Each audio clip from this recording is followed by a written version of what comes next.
Village family, I'm coming to you a day ahead of schedule, a day earlier than we normally do. There is some unsettledness in the air. Yesterday was a day where scenes we are accustomed to seeing take place in other nations, they played out in our home. The building that stands at the center of our communal life was desecrated. Lives were lost.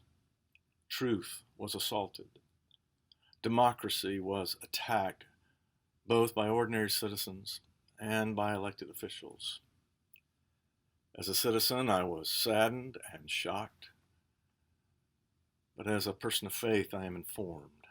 I am informed by my faith. I am a Presbyterian. If someone tells you that they're a Presbyterian, they're not necessarily telling you what they believe, their doctrine. Some Presbyterians think very differently from other Presbyterians. For example, there are still some Presbyterian denominations who think it is inappropriate that women would be pastors. It baffles me.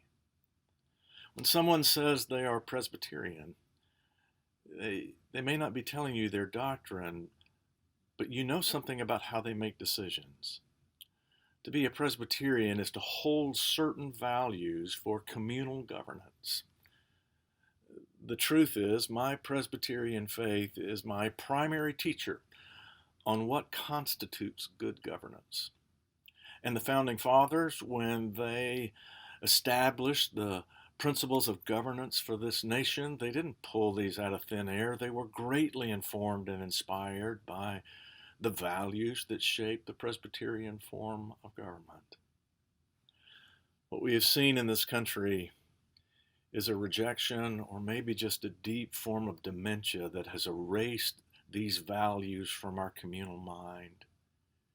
It's time to remember what our Presbyterian faith has taught us about how communities, be they congregations or nations, how communities should be governed. Now, I had planned to preach the first sermon in the series. 2020 was my teacher, but I want to preach about the values our faith teaches us about governance, and I'll do that on Sunday. I'm praying for our country. America is not a given.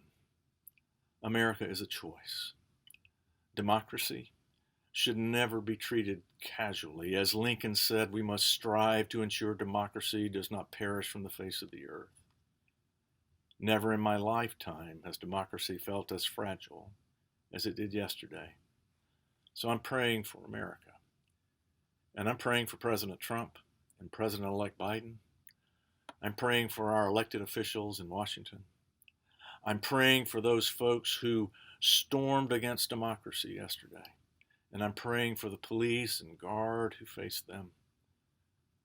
I'm praying for those who lost their lives and for those whose hearts are broken with grief for them today.